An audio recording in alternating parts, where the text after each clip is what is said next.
Most people think that staying calm under pressure is something you're either born with or you're not.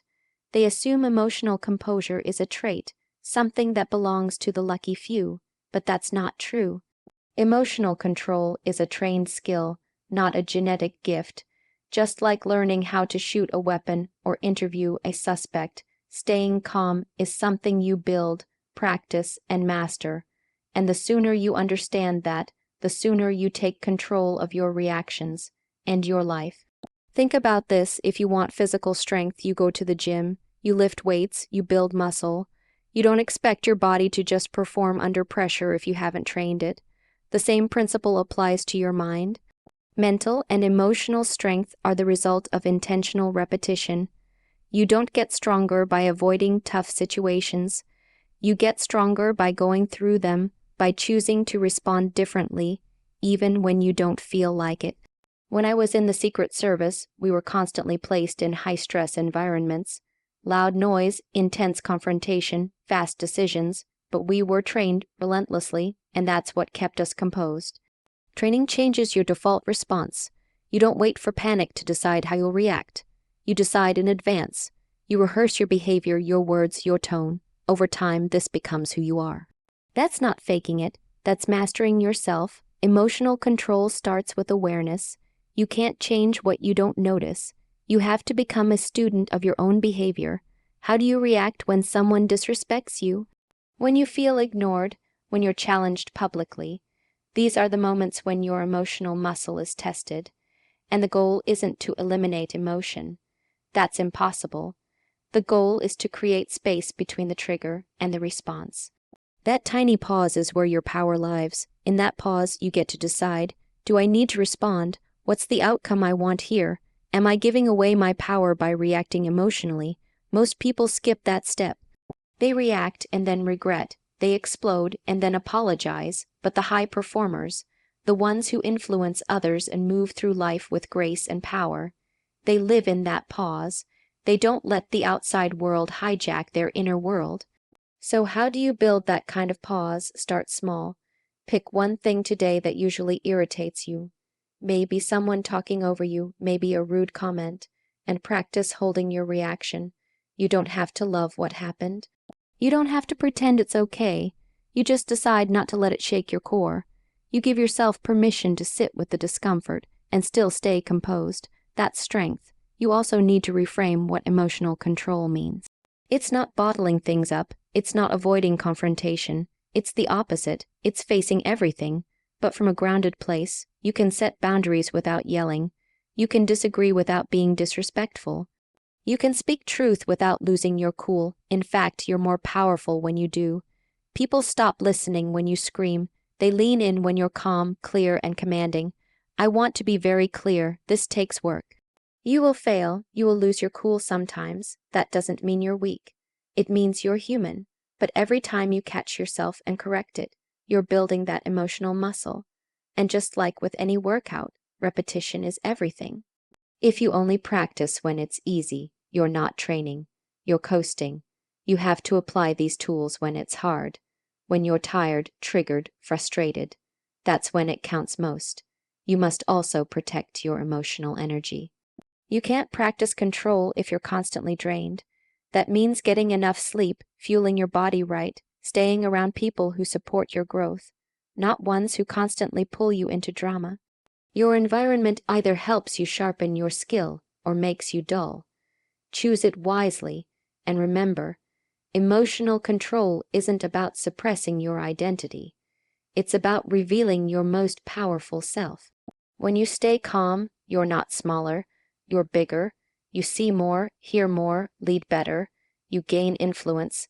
People trust the one who stays steady when everything else is shaking, and that can be you, not because you're pretending, but because you trained for it.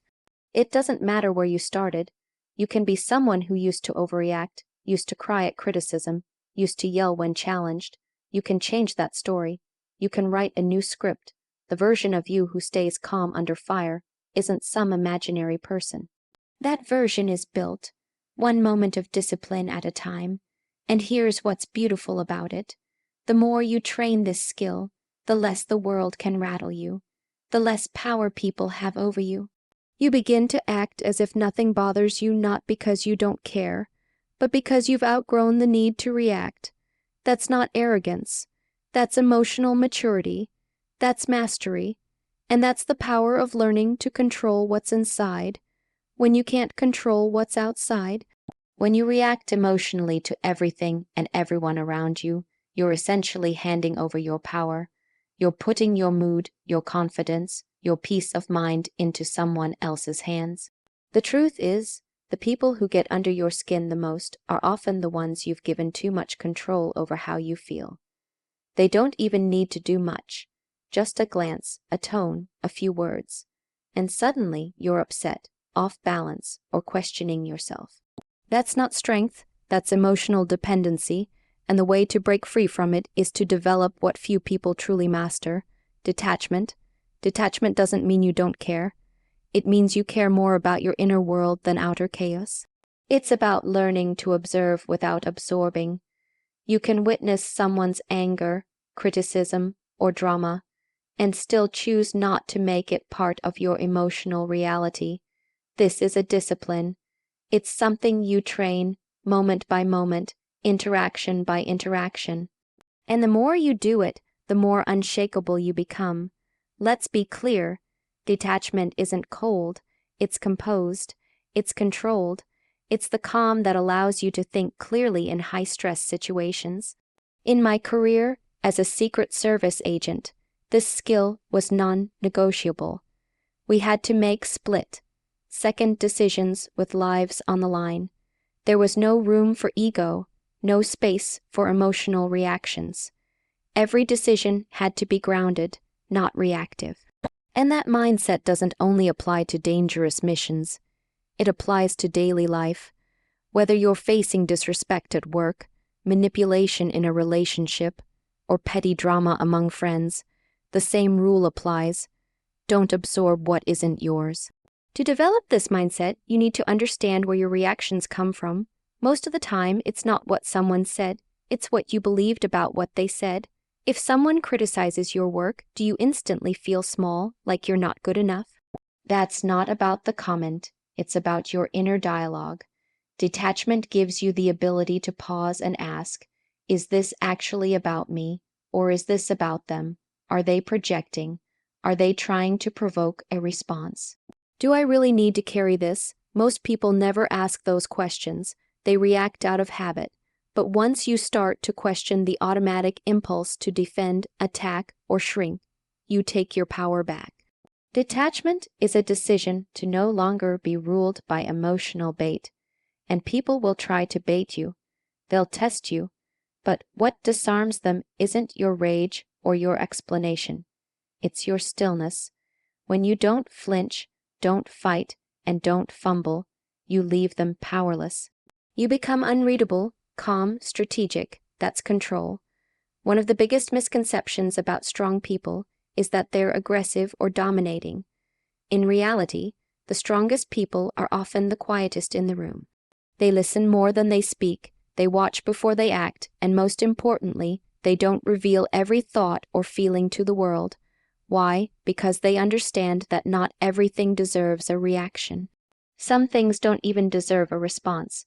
When you detach from the need to always be understood, to always be liked, to always be right, you free yourself. You begin to walk through the world with confidence that isn't tied to validation. And this doesn't make you emotionless. It makes you emotionally mature. Detachment doesn't make you less connected to others. It makes you more connected to yourself. Ask yourself, how much of your energy do you waste thinking about what someone else thinks of you? How often do you replay conversations in your head, wishing you'd said something different or wondering if someone was offended? Now imagine if you channeled that same energy inward, if you used it to build your own calm, your own boundaries, your own goals. That's the shift that detachment creates. This way of being doesn't mean you never speak up. It doesn't mean you tolerate disrespect. What it means is you choose when and how you respond. And often, the most powerful response is no response at all. Silence sends a message, stillness holds authority. When you're emotionally detached, you stop reacting just to prove a point or defend your worth. You let people reveal themselves, and you decide who deserves your energy. In a world where most people are reactive, be the one who responds with clarity and calm. When someone raises their voice, lower yours. When someone pushes your buttons, show them they don't exist. When someone tries to provoke you, smile, not because it didn't affect you, but because you've already decided it's not worth your peace. You weren't born to react to everything around you. You were born to lead yourself, to discipline your emotions, to protect your peace.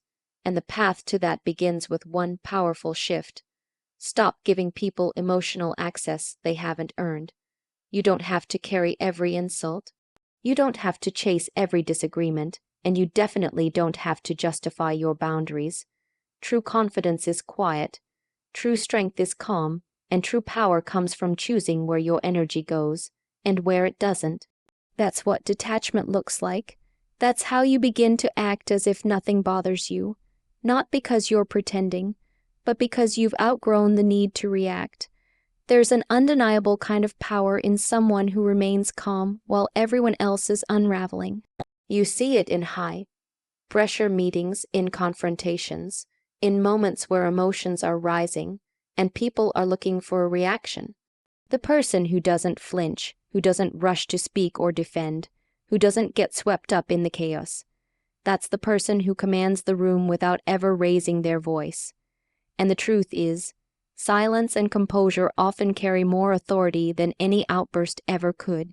Many people have been taught that if you want to be heard, you have to be loud. If you want to win an argument, you have to speak fast, speak often, and dominate the conversation. But that's not real control. That's noise. True influence, the kind that gets respect, is built on composure. It's built on your ability to regulate yourself, especially when everything around you is pushing you to lose it. That kind of control doesn't just speak louder. It stays with people. It's remembered. When you walk into a room and don't feel the need to prove anything, you shift the dynamic. You signal confidence without saying a word, because people can feel calm energy. It's steady, grounded, and immovable. And here's the important thing, it's not just what you say. It's how you hold yourself when you say it. Your body language, your tone, your pace, these are all signals, and silence, when used with intention, can be one of your strongest ones. Silence makes people uncomfortable. That's why it's powerful. Most people feel compelled to fill it. They rush to speak, to explain, to soften the moment. But the person who can sit with silence, who doesn't need to fill the space or overcompensate, creates a psychological edge.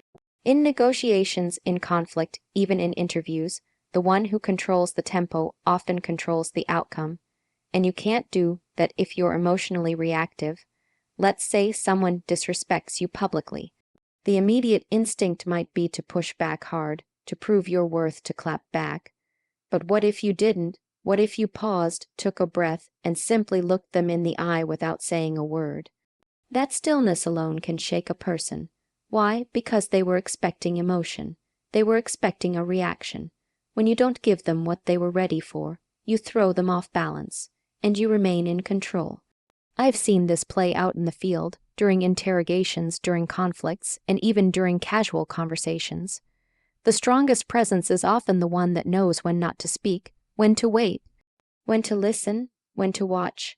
Silence forces others to step into the space you've created, and often they reveal more than they intended. When you're calm, people project more, they talk more, they show their cards. You don't have to do the work, they do it for you. But staying composed isn't just about gaining the upper hand in interactions with others. It's about regulating yourself. It's about knowing your triggers and deciding ahead of time that you won't let them pull you out of your power. You begin to ask, is this moment worth my peace?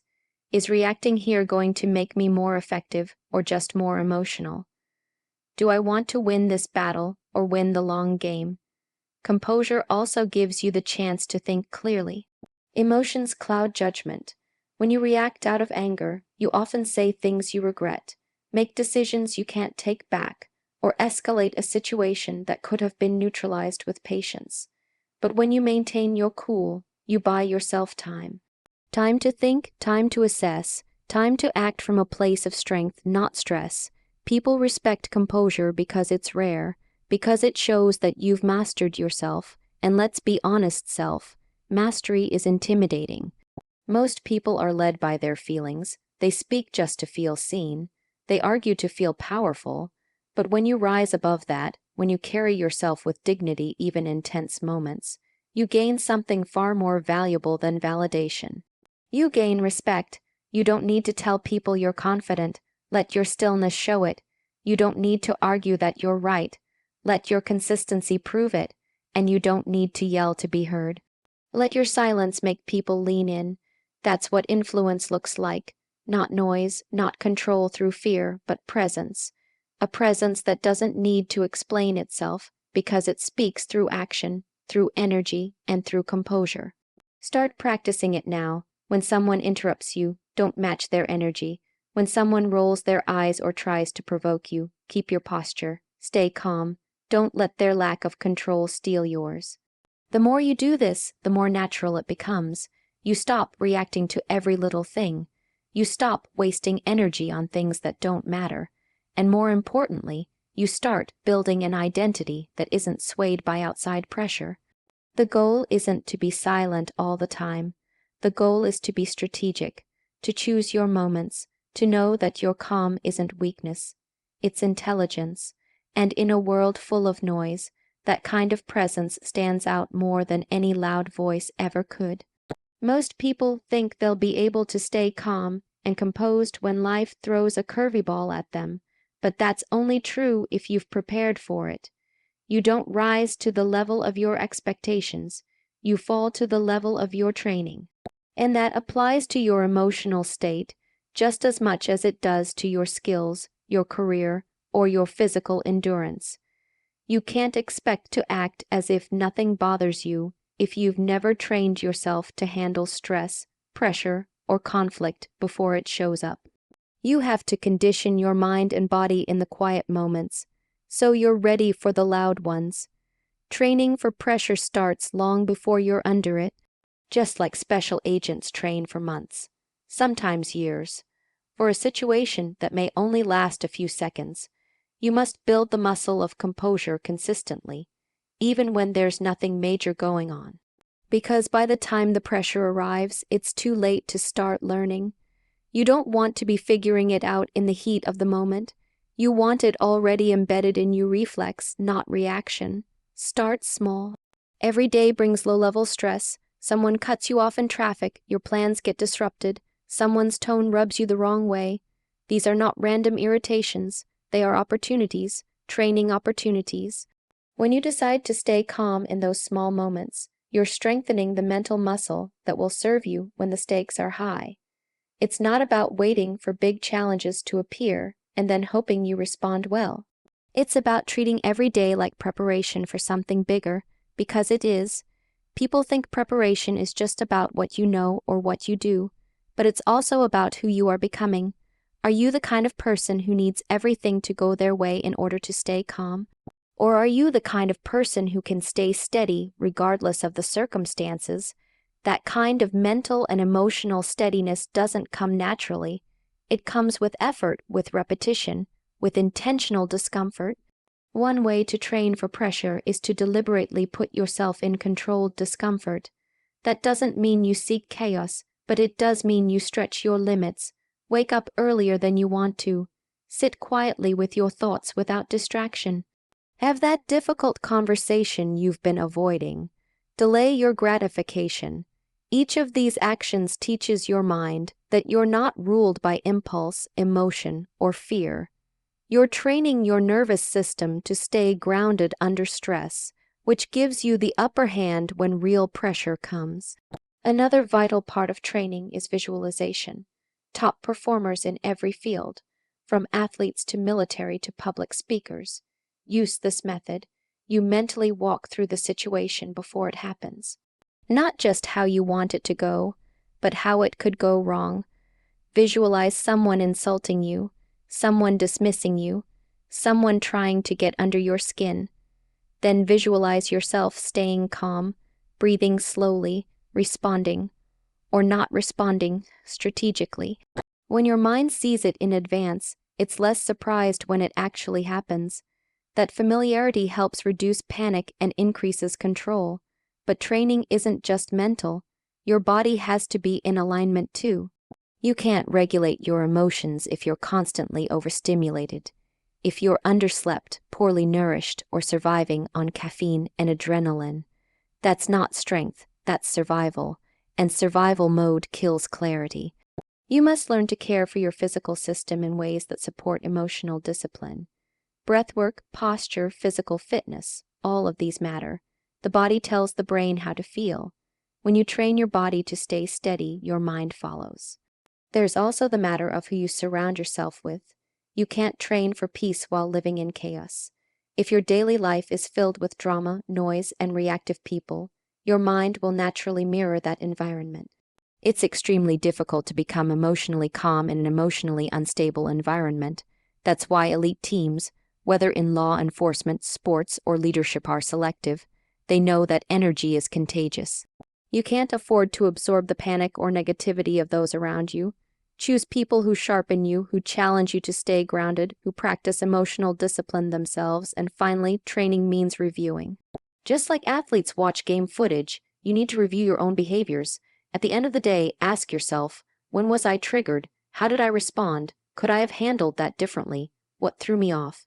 What helped me stay calm? That kind of self-reflection isn't about judgment. It's about refinement. It's how you sharpen your awareness so next time you show up better. The truth is, most people only train when they're forced to. But that puts them at the mercy of the moment. If you want to act as if nothing bothers you, you need to train before things go wrong. You need to rehearse grace under pressure before pressure even arrives. The more you do that, the more it becomes your new baseline, not a performance, but your natural state, because when the pressure's on, you won't have time to think about how to stay calm. You'll either fall back into old habits or rise up into the strength you've trained. The choice isn't made in the moment. It's made in advance, so prepare like it matters. Train like you'll need it, because one day you will. And when that day comes, you won't just act as if nothing bothers you. You'll live it fully, quietly, powerfully.